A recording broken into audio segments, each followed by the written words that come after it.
नमस्कार। चिट्ठी आती है हमें तड़पाती है, संदेशे आते हैं कि पूछे जाते हैं कि घर कब आओगे, लिखो कब आओगे, कि तुम बिन ये घर सूना सूना है। बच्चों, जैसा कि आपको पता होगा कि ये फिल्म बॉर्डर का गीत है और उसमें चिट्ठी के बारे में बात कही गई है। जो हमारे सैनिक हैं, जो सेना में काम करते हैं, बॉर्डर पर रहते हैं, उनके लिए चिट्ठियां बहुत महत्वपूर्ण होती हैं। क्योंकि क्या होता है बच्चों, बॉर्डर पर ना तो वही सिग्नल काम करता है और ना ही वहाँ इंटरनेट का इतना ज़्यादा सिग्नल आते हैं। इसलिए उनका जो सैनिक होते हैं उनको चिट्ठियों का बहुत इंतजार रहता है। तो उनके लिए उनके जीवन में चिट्ठियों का बहुत महत्व है। तो आज हम बसंत भाग 3 कक्षा 8 का 5वां पाठ पढ़ेंगे, जिसका नाम है चिट्ठियों की अनूठी दुनिया। आज हम चिट्ठियों के बारे में जानेंगे। जो चिट्ठियां हैं इनका बहुत एक हमारे जीवन में महत्वपूर्ण स्थान है और इनकी बहुत ज़्यादा उपयोगिता है। देखो, चिट्ठियां हैं वो हमारे संचार के कितने भी आधुनिक साधन आ जाएं, आज हमारी देखिए जो विकास होता चला गया है, इतनी प्रगति हो गई है, तो संचार के नए नए साधन आ गए हैं। हम SMS करते हैं, फैक्स कर लेते हैं, व्हाट्सएप पे मैसेज कर लेते हैं, लेकिन जो चिट्ठियों का स्थान है वो ये कभी नहीं ले सकते। क्योंकि जो चिट्ठियों में हमारे अपनापन होता है, जो हम उसमें बातें लिखी हुई होती हैं, उनमें हमें अपनापन महसूस होता है। और चिट्ठियाँ हम रख सकते हैं, चिट्ठियों को हम अपने पास रख सकते हैं, चिट्ठियों को हम धरोहर के रूप में रख सकते हैं अपने पास। लेकिन SMS होते हैं, उन्हें हम ज़्यादा समय तक नहीं रख सकते। मतलब कुछ समय तक रख सकते हैं, उसके बाद हमें उसे डिलीट करना ही होगा।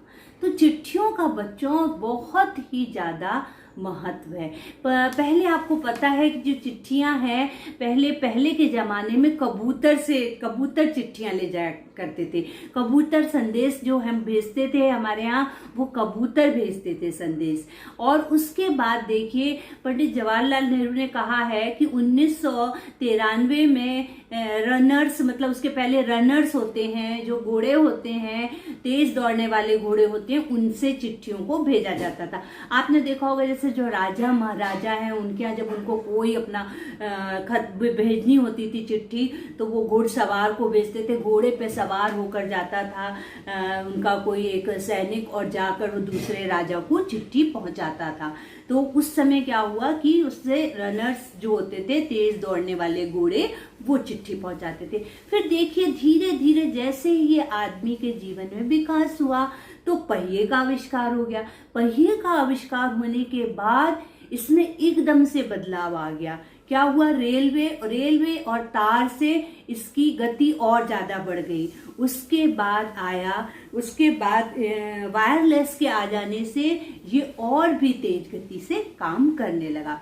बच्चों, इसका जो पत्र है उसे हम कुछ भी कह लें, जैसे हिंदी में हम उसको चिट्ठी कहते हैं, और संस्कृत में हम उसको पत्र कहते हैं, और उसके बाद हम उसको उर्दू में खत कहते हैं, कन्नड़ में हम उसको कागज कहते हैं, तेलुगु में उत्तरम कहते हैं। कुछ भी कहें, लेकिन चिट्ठियों का सबके लिए एक ही स्थान है, बहुत महत्वपूर्ण स्थान होता है।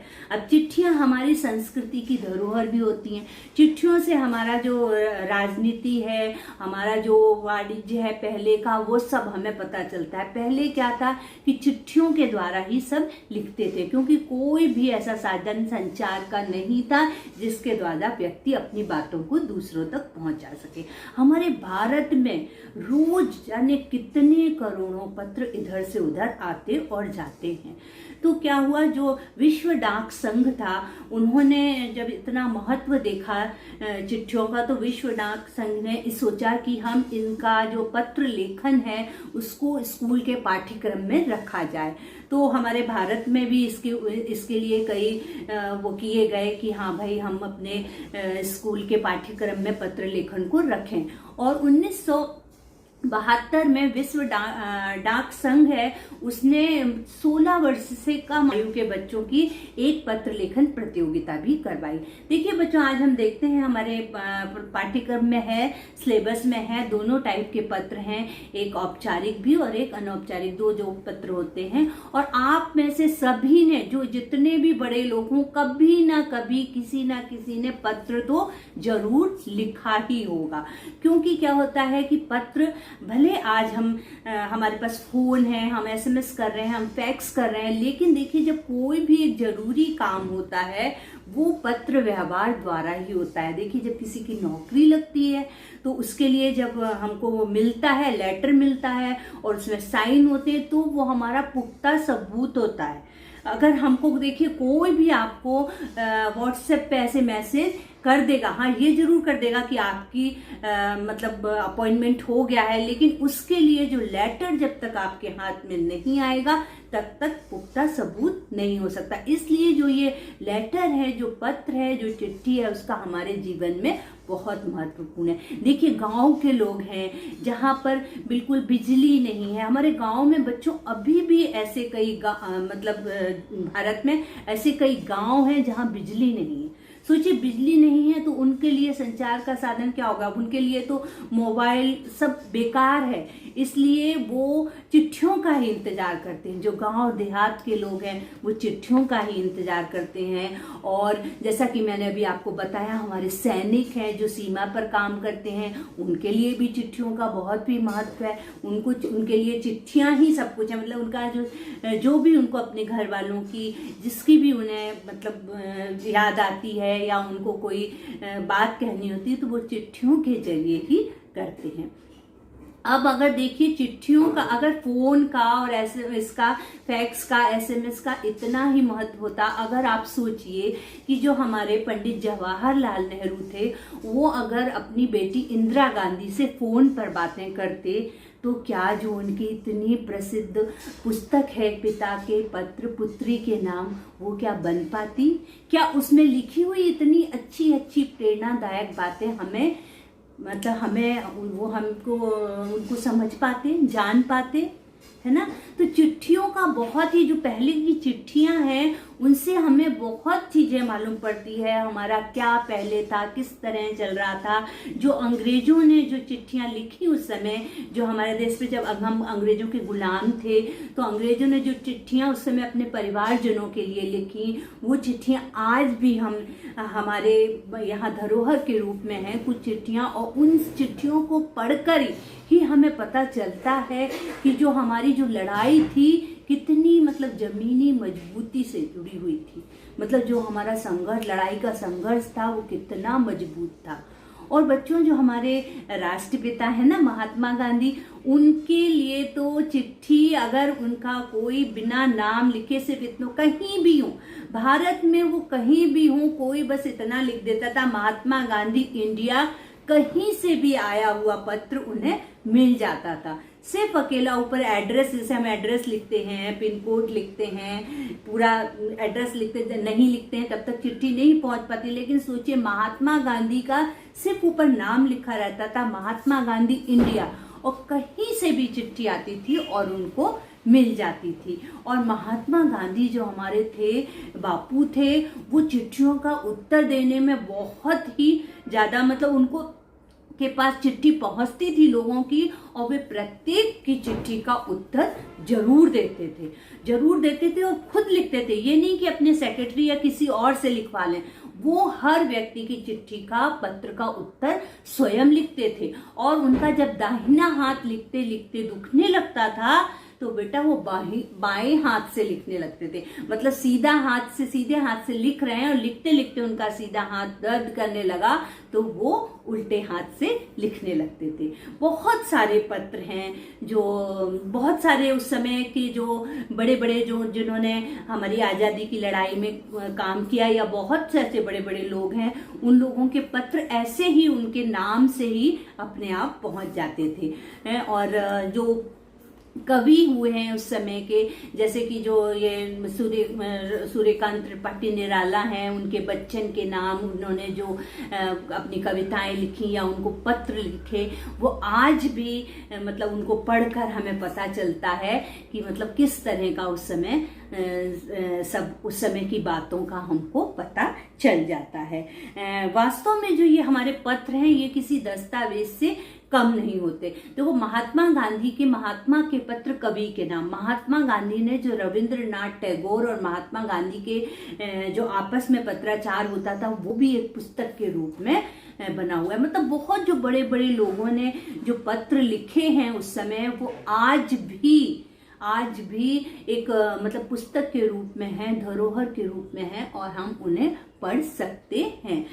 कहा जाता है जो मुंशी प्रेमचंद्र थे, जो लेखक थे, वो अपने मतलब जो उनके समय के जो कवि थे, उनसे जो नए कवि उस समय जो हुए थे, उनके मतलब उनका जवाब बहुत ही अच्छी तरह से देते थे और बहुत मुस्तैद थे वो जवाब देने में। वो तुरंत जवाब दे देते थे, तत्पर थे। मतलब अगर उनके पास चिट्ठी आती थी या उनको कुछ बतलाना होता था, जो नए लेखक हैं उनको वो चिट्ठियों में बहुत अच्छे तरीके से उनको लिखकर जवाब देते थे।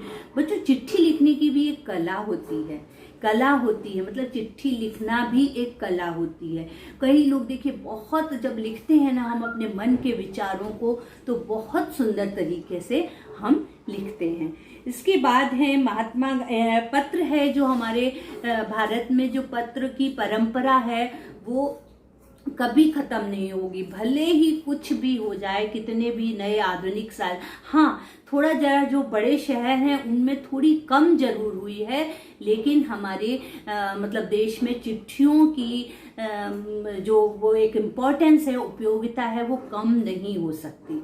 चिट्ठियों की उपयोगिता हमें कम नहीं हो सकती। और इसकी क्योंकि एक खास वजह यह है कि जो ये पत्र होते हैं, ये चिट्ठियां होते हैं, हमें जोड़ने का काम करती हैं, हमको एक दूसरे से क्या करते हैं, जोड़े रखते हैं। और चिट्ठियों की हैसियत हमेशा उसी तरह बरकरार रहेगी, चाहे वो गांव हो, चाहे वो पहाड़ी क्षेत्र हो, चाहे वो रेगिस्तान हो, चाहे बड़े बड़े मतलब जो ऊंचे ऊंचे जगह पर लोग रहते हैं, वही पहाड़ी क्षेत्र हैं। और मतलब हमारे जो डाकिया होता है, जो हमारा पोस्टमैन होता है, वह हर जगह जाकर चिट्ठियां बांटता है, सभी को चिट्ठियों का इंतजार भी रहता है। तो मैं यही कहूंगी कि चिट्ठियां हैं, भले ही कुछ हो, चिट्ठियों की उपयोगिता कभी कम नहीं हो सकती। और हमारे यहाँ जो गांव के लोग हैं कुछ, वो तो उनकी तो दुनिया ही चिट्ठियों पर वो रहती है, मतलब बंधी रहती है। और उनके लिए तो डाकिया होता है ना, जो पोस्टमैन होता है, देवदूत के समान होता है। क्योंकि जब उनके घर के जो चूल्हे होते हैं, वो जब मनी ऑर्डर आता है शहर से, तभी उनके घर के चूल्हे जल पाते हैं। तो इसलिए वो हमेशा देखिए पोस्टमैन का इंतजार करते रहते हैं कि पोस्टमैन आएगा, उनका मनी ऑर्डर आएगा, पैसे आएंगे, तब उनके घर में खाना वगैरह बनेगा। इसलिए वो तो क्या मानते हैं, वो तो पोस्टमैन को, डाकिये को देवदूत मानते हैं। तो बच्चों आज के लेसन में हमको यही पता चला कि भले ही मतलब हमारे देश में आज कितने भी आधुनिक साधन आ रहे हैं, फोन है, मोबाइल है और तरह तरह के नए साधन आ रहे हैं, लेकिन चिट्ठियों का जो महत्व है उसकी जगह, मतलब चिट्ठियों की जगह कोई नहीं ले सकता और चिट्ठियों का महत्व कभी कम नहीं हो सकता। तो इससे आपको समझ में आया। अब हम अगले लेसन में नया चैप्टर पढ़ेंगे, तब तक के लिए थैंक यू।